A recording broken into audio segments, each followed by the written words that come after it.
देखिएगा, एक प्रॉब्लम है, बोलता क्या है, find the value in ohm of the reactance per phase external.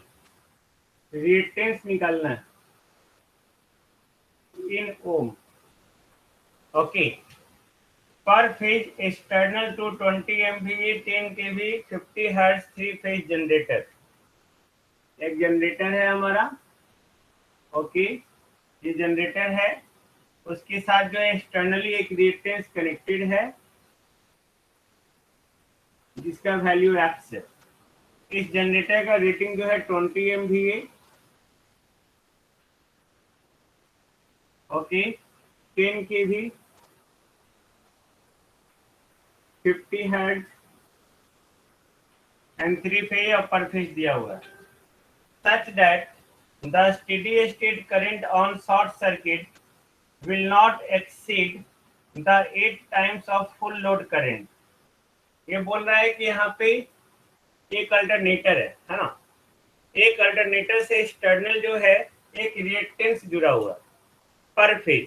ये 3 फेज अल्टरनेटर है जिसका रेटिंग दिया हुआ है 20 MVA 10 kV 50 हर्ट्ज, ओके। अब बोलता है कि इस एक्स का वैल्यू कितना होगा, सो दैट इसके टर्मिनल पे अगर किसी तरह का फॉल्ट हो रहा है तो इस शॉर्ट सर्किट करंट का वैल्यू जो है 8 times of the full load current, 8 times of the full load current हो, जहां पे अल्टरनेटर का इंटरनल रिएक्टेंस दिया हुआ है 5%। बस क्वेश्चन यही है, ओके। हम लोग बात कर रहे थे यहाँ पे करंट लिमिटिंग रिएक्टर, वही एक रिएक्टर लगा हुआ है, एक वोल्ट अल्टरनेटर है, उसके साथ एक रिएक्टर लगा हुआ है ना। अब बोलता है कि इस रिएक्टर एक्स का वैल्यू कितना हो कि शॉर्ट सर्किट करंट का वैल्यू जो है वो फुल लोड करंट का 8 टाइम्स हो। तो ये सारे प्रॉब्लम बनाने के लिए हम लोग क्या करते हैं हमेशा, ओके, बस एक रिएक्टर जोड़ दिया, समझिए एक रिएक्टेंस दे दिया आपको एक्स्ट्रा, और कुछ नहीं सोचना आपको, ओके। एक रिएक्टेंस दे दिया। इसके पहले का हम लोग जो प्रॉब्लम बना रहे थे जनरेटर का शॉर्ट सर्किट कैपेसिटी, ये सब, यानी कि जनरेटर के टर्मिनल पे फॉल्ट हो रहा था, यहाँ पे भी जनरेटर के टर्मिनल पे फॉल्ट हो रहा है, बट उस जनरेटर के साथ सीरीज में जो है एक रिएक्टर जुड़ा हुआ है। अब बोल रहा है कि इस रिएक्टर का वैल्यू कितना होगा, रिएक्टेंस का वैल्यू कितना होगा, सो दैट कि अगर उसके टर्मिनल पे फॉल्ट आता है तो उस फॉल्ट करंट का वैल्यू जो है उसके फुल लोड करंट से 8 टाइम्स हो। तो हम लोग सबसे पहले क्या करते हैं, सिंगल लाइन डायग्राम ड्रॉ करते हैं। सिंगल लाइन डायग्राम है हमारा, उसके हम लोग बेस MVA मानते हैं, तो एक ही हमारा है, तो लेट एक ही इक्विपमेंट है तो उसी को हम लोग मान लेते हैं बेस, और केवी भी 10, गॉट इट। और एक्स पर यूनिट जो ओल्ड है हमारा ये होगा 5%, यानी कि 0.05 पर यूनिट, ये 0.05 पर यूनिट हो गया दिस वन। आई थिंक यहाँ तक कोई प्रॉब्लम नहीं ना। अब क्योंकि यही इसका रेटिंग है, अगर आप इसका न्यू वैल्यू फाइंड आउट भी करेंगे तो न्यू वैल्यू तो सेम ही आएगा, क्योंकि ओल्ड रेटिंग जो है उसी को हम लोग क्या मान लिए, MVA न्यू MVA ओल्ड सारा आपका सेम ही है ना। अगर आप न्यू वैल्यू भी देखते हैं, new value, old value, old value, new value whole square, तो ओल्ड वैल्यू भी आपका और न्यू वैल्यू दोनों सेम है, ओल्ड वैल्यू न्यू वैल्यू दोनों सेम है, तो ओल्ड और न्यू आपका रिएक्टेंस भी क्या हो जाएगा, सेम ही रहेगा। आई थिंक नो प्रॉब्लम, है ना। तो ये मानने का सबसे ज्यादा फायदा हुआ। अब इस रिएक्टेंस का वैल्यू निकल गया, तो हम लोग एक जनरेटर बना लिए। हम लोग क्या करते हैं, पर यूनिट रिएक्टेंस डायग्राम बनाते हैं। तो ये जनरेटर है, इसका अपना रिएक्टेंस, और ये रिएक्टर जो हम लोग जोड़े हुए हैं एक्स, इसका अपना रिएक्टेंस जे 0.05 पर यूनिट, और यहाँ पे फॉल्ट हो रहा है, ये था ना क्वेश्चन, यहाँ पे फॉल्ट हो रहा है, this is the reactance diagram, okay. ये रिएक्टेंस डायग्राम है, एक्चुअली पर यूनिट रिएक्टेंस डायग्राम है ये।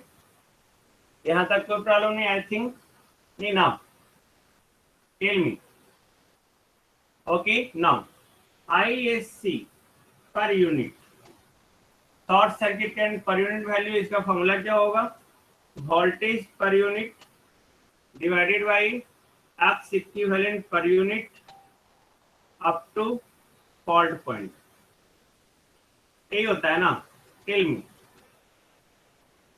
इसका पर यूनिट वैल्यू क्या होगा, ISC by base value A होगा। टेल मी वोल्टेज का पर यूनिट एक्चुअल वैल्यू कितना है 10 और बेस वैल्यू भी कितना है 10, यानी कि 10/10 x equivalent up to fault point. तो यहाँ तक इसका अपना रिएक्टेंस 0.05 और इसका एक्स यानी कि एक्स प्लस 0.05। कोई प्रॉब्लम नहीं ना, टेल मी कोई प्रॉब्लम नहीं ना। इस IB का वैल्यू हम लोग निकालेंगे, ओके, और इस ISC का। तो यहाँ पे क्वेश्चन क्या कर रहा है, सिंपल, आपको IB का वैल्यू निकालो चाहे ना निकालो। हम लोग IB का वैल्यू जो निकालेंगे ये बेस, ध्यान से देखिएगा, ये बेस करंट है। बेस करंट हम लोग बेस MVA और बेस वोल्टेज से निकालेंगे। और फुल लोड करंट भी जो है, ये जो बेस MVA और बेस वोल्टेज माने हुए हैं वही आपका पावर का एक वोल्टेज रेटिंग है। यानी कि हम यहाँ पे बोल सकते हैं कि जो बेस करंट है वो एक्चुअली फुल लोड करंट है, बोल सकते हैं या नहीं, क्योंकि आपने जो बेस MVA माना है, बेस वोल्टेज माना है, वो अल्टरनेटर के रेटिंग का सेम है। तो दोनों हम लोग सेम बोल सकते हैं। यानी कि हम लोग बोल सकते हैं कि ये जो बेस करंट आप कैलकुलेट करेंगे, ओके, वो फुल लोड करंट के बराबर होता। हाँ, अगर हम लोग इसको डिफरेंट मानते तब हम लोग को यहाँ कैलकुलेट करना पड़ता। ये हम लोग डिफरेंट क्यों माने, टाइम कंज्यूमिंग है ना। हम लोग एक ही इक्विपमेंट है, उसी इक्विपमेंट के वैल्यू को सारा बेस वैल्यू मान लिए। अब क्वेश्चन क्या कहता है कि एक्स का क्या वैल्यू होगा, ओके, जब ये आपका शॉर्ट सर्किट करंट जो 8 times of the full load current हो। तो ये 8 times of the full load current ISC, और IB क्या हो गया, ये फुल लोड करंट हो गया, ये 1/x प्लस 0.05, यानी कि x plus 0.05 equal to 1/8 equal to 0.125 लिख सकते हैं।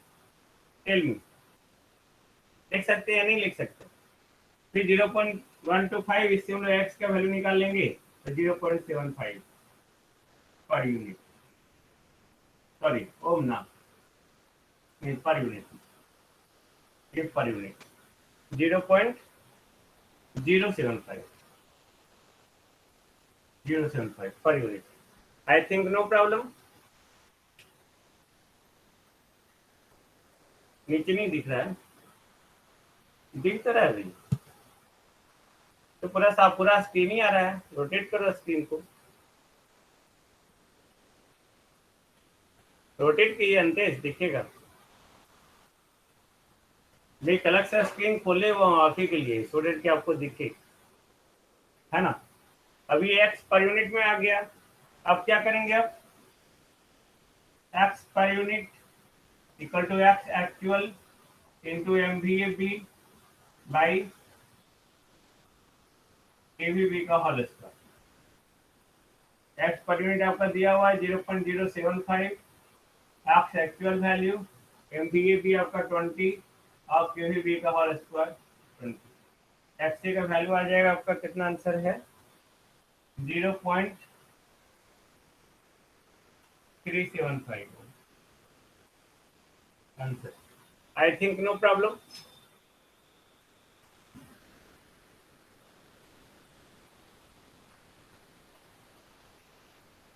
है ना।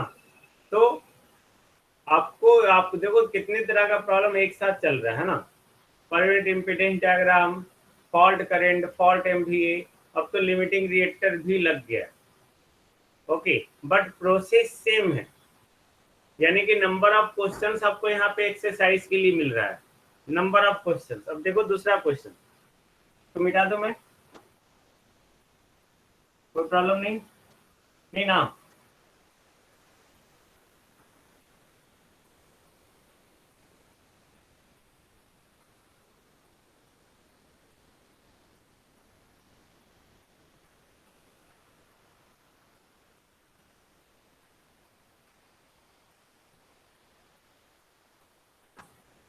अब देखिए दूसरा प्रॉब्लम है हमारा, ओके, बहुत अच्छा प्रॉब्लम है, ध्यान से देखेंगे। ए 100 MVA जनरेटर, फिगर बना हुआ, पहले फिगर ही बना देते हैं।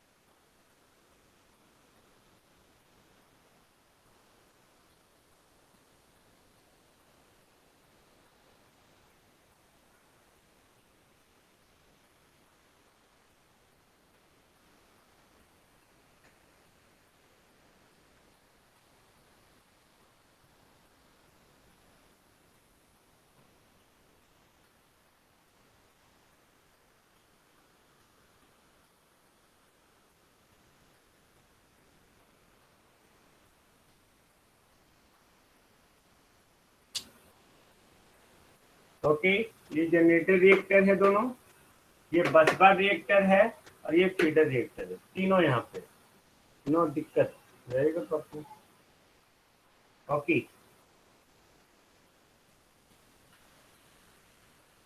बोलता है ये 100 MVA जनरेटर विथ 10% रिएक्टेंस। ये 100 MVA मैं मैसेज करा, कुछ बोल रहे हैं क्या?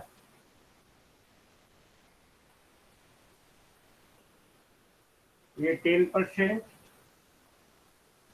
1 2, ये 200 MVA और 8%। ओके, ये सर्किट ब्रेकर ए, सर्किट ब्रेकर बी, ये एक्स, ये सी, ये 15% on 100 MVA base, 100 MVA base पे 15% दिया हुआ है।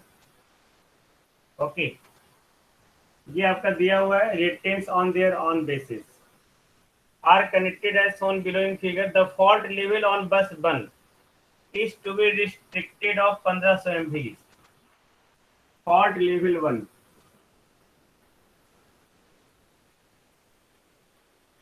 equal to 1500 MVA. Okay. Now हम लोग कैलकुलेट करना है on 100 MVA base, first x का वैल्यू निकालना है, इस एक्स का वैल्यू, सेकेंड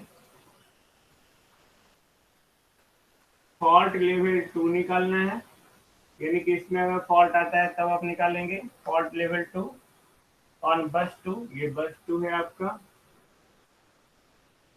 और ये बस 1। मैं फिर से क्वेश्चन समझा रहा हूँ, डोंट वरी। और MVA rating of circuit breaker C निकालना। Okay, MVA rating of circuit breaker C, ये निकालना।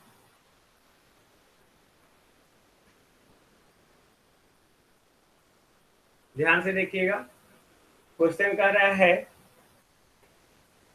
100 MVA with 10% reactance and 200 MVA 8% reactance, ये एक दूसरे के साथ इस तरह से जुड़ा हुआ है जैसा फिगर है। इसके साथ सर्किट ब्रेकर ए है, इसके साथ सर्किट ब्रेकर बी है। ओके, ये आपका जो है बस 1 बस 2 उसका, उसके बाद बस बार रिएक्टर एक्स दिया हुआ है, इसके साथ ये फीडर लाइन है, फीडर में सर्किट ब्रेकर सी है ये, और ये फीडर का रिएक्टर है जो जिसका वैल्यू 15% है ऑन 100 MVA बेस। ओके, अब देखो ये एक्चुअली सिंगल लाइन डायग्राम हो गया। I think all of you got it, this is a single line diagram, है ना।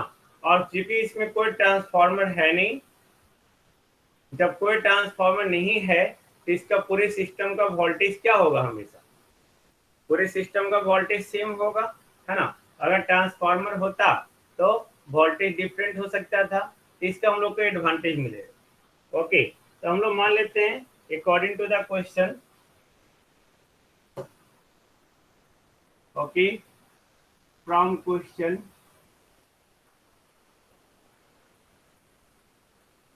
MVA बेस, ये VA बेस मान लेते हैं, 100 दिया हुआ है, हम लोग 100 ही मान लेते हैं। 100 MVA बेस पे 15% दिया हुआ है। ओके, और केवी बेस अब कुछ ही मान लो, किलो वोल्ट ही मान लो, यहाँ पे वोल्टेज तो किसी का दिया हुआ है नहीं। ओके, आप ऐसे किलो वोल्ट मांग के छोड़ दो, क्योंकि यहाँ पे वोल्टेज का कोई मतलब नहीं बनता।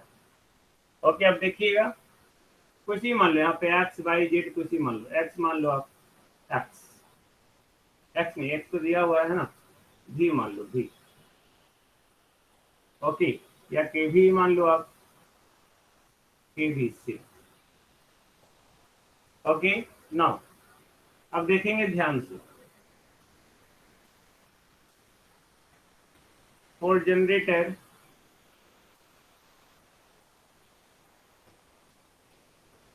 जनरेटर वन, जनरेटर वन का ही रेटिंग ये 100 है। वोल्टेज तो सबका सेम है, तो जनरेटर वन का जो एक्स पर यूनिट रिएक्टेंस होगा ये सेम सेम रह जाएगा, 10% यानी कि 0.01 per unit. Agree with me और not? Tell me, agree? Okay, for generator two, okay, generator two के लिए MVA ओल्ड जो है वो 200 है, केवी भी मान लेते, वो केवी हमारा वोल्टेज सेम ही सेम है थ्रू आउट द सिस्टम, और जेड पर यूनिट ये हमारा 0.08 है, 8% होने के कारण 0.08 पर यूनिट। न्यू क्या है हमारा? न्यू 100, वोल्टेज हमारा सेम रह गया, तो जेड पर यूनिट न्यू निकालना है। ओके, फार्मूला सब लोग जानते हैं, डायरेक्टली लिख दूं मैं, डायरेक्टली लिख दूं? Okay, Z per unit old 0.08, MVA nu divided by old, ये के भी तो दोनों का बराबर ही है, ये कैंसिल हो गया, यानी कि 0.04 पर यूनिट। कोई प्रॉब्लम नहीं? नहीं ना, ना। अब देखिएगा, फॉल्ट ऑन बस वन। ओके, बस वन पे फॉल्ट आ रहा है, तो इसका डायग्राम हम लोग फिर से बना रहे हैं, यहाँ पे देखिए ध्यान से। ओके, या यहाँ पे बनाते हैं, ये जनरेटर है। ओके, रिएक्टेंस डायग्राम बना रहे हैं, जनरेटर का रिएक्टेंस है। ओके, आई थिंक, ओके, ये सर्किट ब्रेकर आप बनाना चाहें तो सर्किट ब्रेकर भी बना सकते हैं आप, ये सर्किट ब्रेकर है, ये रिएक्टेंस है, ये जनरेटर टू, ये सर्किट ब्रेकर, ये आपका हो गया बस टू, और ये हो गया बस वन, ये वैल्यू एक्स, और ये circuit breaker this one. Okay, now अब यहाँ पे बोलता है फॉल्ट ऑन बस वन।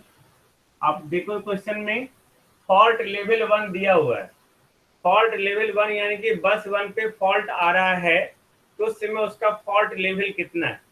तो उस समय फॉल्ट लेवल इसका 1500 MVA। ओके, तब देखो यहाँ पे यानी कि फॉल्ट आ रहा है, ध्यान से देखेंगे, ये फॉल्ट आ रहा है, तो ये फॉल्ट आया तो देखो ध्यान से, ये 0.01 नहीं, 0.01 नहीं ना भाई, 0.1,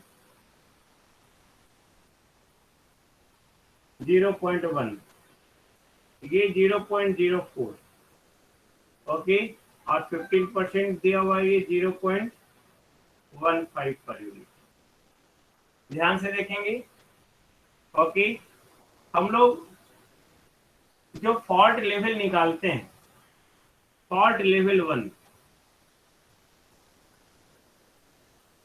equal to MVA base divided by x equivalent per unit up to fault point.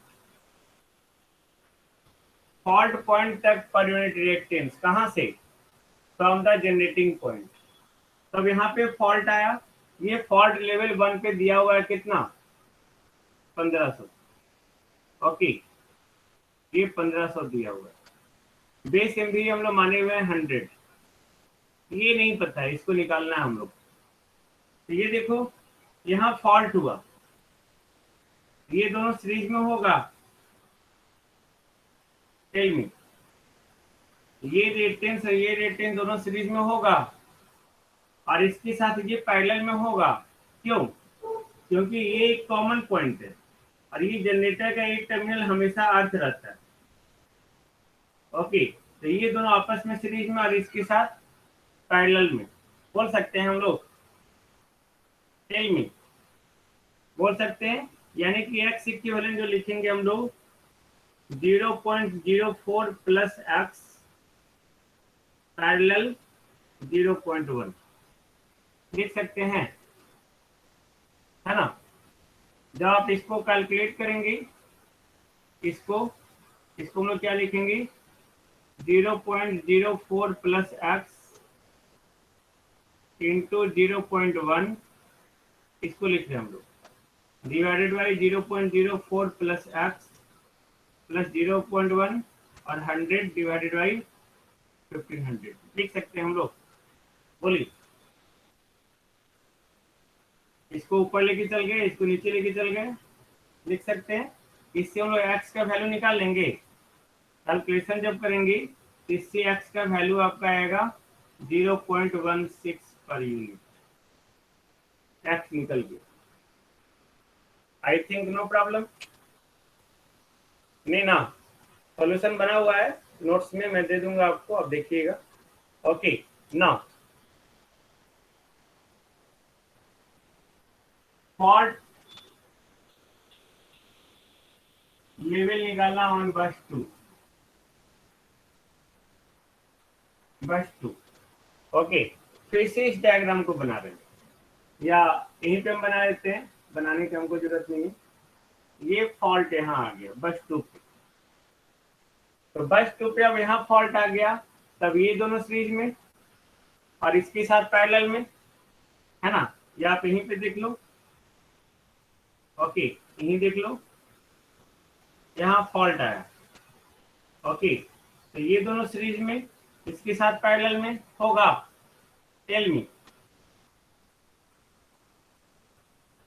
होगा। तो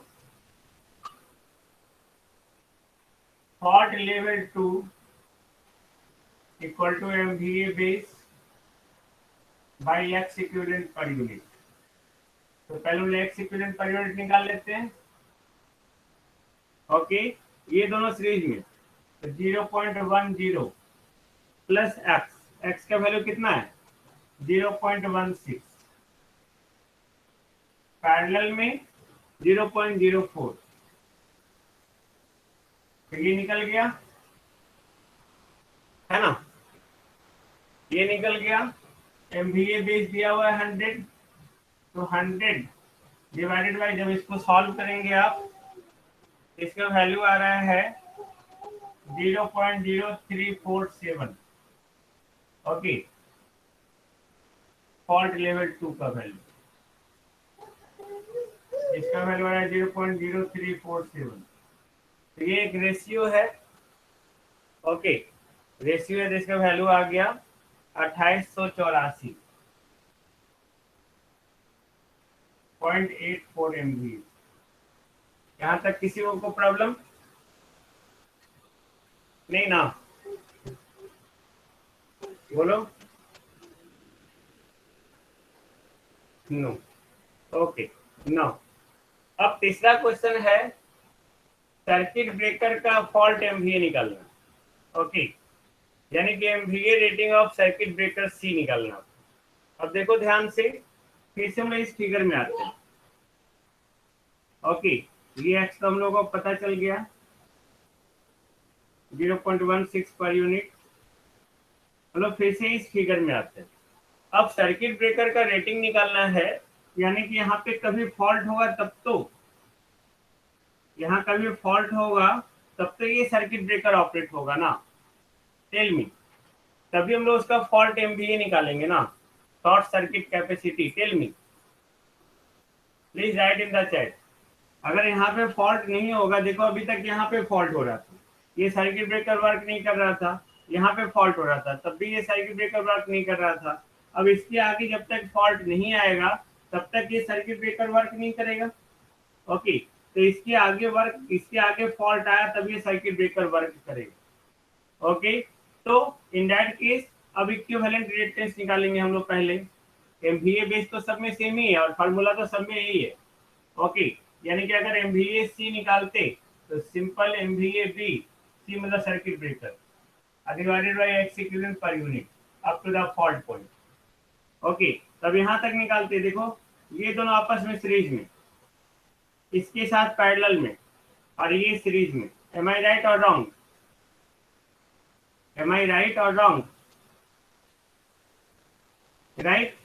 then x equivalent per unit equal to 0.04 plus 0.16 parallel 0.10 plus 0.15, यही है ना? देखो ये दोनों सीरीज में, इसके साथ पैरेलल में, ओके, और ये सीरीज में। राइट और रॉन्ग? राइट। Okay, right. अभी एक्स इक्विवेलेंट निकल गया आपका। ओके, अब एमवीए सर्किट ब्रेकर का निकाल लो, जो भी वैल्यू आएगा। इसका वैल्यू आता है 0.2166, यहाँ पुट कर दो, जो भी वैल्यू आएगा 461.88 MB। ये सर्किट ब्रेकर का रेटिंग हो गया। कैसा क्वेश्चन है? अच्छा क्वेश्चन है ना? आप इसको रिपीट करेंगे? हाँ बोलिए। सर हाँ सर हम बोलिए। ये बोल रहे थे सर कि सर वो बस बार जो है सर, वो सर एक ही लाइन में है सर, तो हम उसको सर कैसे आइडेंटिफाई करेंगे कि यहाँ दो बस आ रहे सर? वो सर जब तक आप नहीं बताते सर हमको नहीं समझ में आया था कि वहाँ कैसे होगा। आप बताएं तब आया, मतलब कि यहाँ बस 1 है, ये बस 2 है, एक ही लाइन है सर, तो फिर कैसे रिकॉग्नाइज करेंगे? ये बीच में रिएक्टर लगा हुआ है। उसके वजह से सर। आपको याद होगा, है ना? हम लोग इलेक्ट्रिक टैक्सी में पढ़ रहे थे सेक्शनलाइजिंग बस बार।